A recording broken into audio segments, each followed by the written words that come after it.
మిత్రులారా మీకు శుభాకాంక్షలు. మృగశిర నక్షత్రం 3, 4 పాదములు, ఆరుద్ర నక్షత్రం మరియు పునర్వసు నక్షత్రం 1, 2, 3 పాదాలకు జన్మించిన మీరు మిథున రాశి వారిగా పరిగణించబడుతున్నారు. ఈ సంవత్సరం మీకు శుభాశుభ ఫలితాలు ఎలా ఉన్నాయంటే, కొత్త అవకాశాలు, కొత్త బాధ్యతలు, కొత్త పరిచయాలు. సంవత్సరం మొట్టమొదట కొంత ఒత్తిడి కనిపించిన సంవత్సరం మధ్య నుంచి అభివృద్ధి అభివృద్ధి అభివృద్ధి అభివృద్ధి అభివృద్ధి.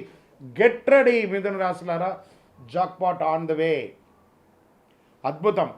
గోచార ప్రకారం శని భగవానుడు ఈ సంవత్సరం శని మీనరాశిలో 10వ స్థానంలో సంచరిస్తున్నారు. ఉద్యోగంలో బాధ్యతలు పెరుగుతాయి. కష్టపడి పని చేయాల్సిన పరిస్థితి వచ్చినా చివరికి మంచి గుర్తింపు వచ్చే తీరుతుంది. గురు భగవానుడు 1వ ఇంట ఉంటారు ప్రారంభంలో. జూన్ 2, 2026 గురువు 2వ ఇంటికి మారుతున్నారు.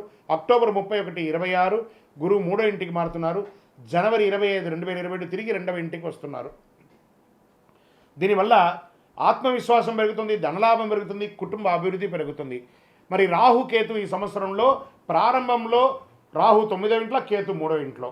డిసెంబర్ 6, 2026 రాహు 8వ ఇంట, కేతు 2వ ఇంట. దీనివల్ల ప్రయాణం పెరుగుతుంది, కొంత మానసిక ఒత్తిడి వస్తుంది, ఆధ్యాత్మికమైనటువంటి యాత్రలు పెరిగే అవకాశాలు ఎక్కువ కనబడుతున్నాయి. ఇంకా ఈ సంవత్సరం అంతా కూడా ఉద్యోగస్తులకి ఎలా ఉంటుంది, ప్రైవేట్ మరియు ప్రభుత్వ ఉద్యోగస్తులకి తీసుకుందాం.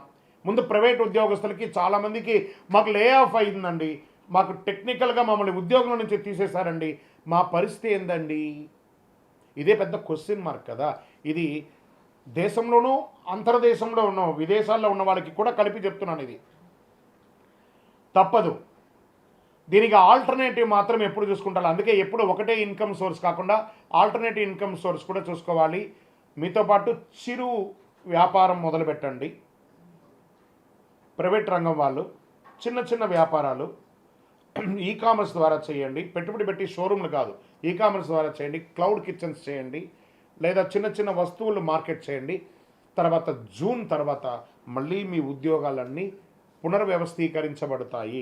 లేదా ఆల్రెడీ ఉద్యోగంలో ఉన్నవాళ్ళు, ప్రైవేట్ ఉద్యోగం ఉన్నవాళ్ళు మీకు లే ఆఫ్ టైం ఇచ్చినా కూడా మళ్ళీ మిమ్మల్ని పరిగణలో తీసుకునే అవకాశాలు కూడా కనబడుతున్నాయి. ఇంకా ప్రభుత్వ రంగ ఉద్యోగస్తులకు వచ్చేటప్పటికీ అద్భుతమైనటువంటి సమయం. చాలా అవకాశాలు, అవార్డ్స్, రివార్డ్స్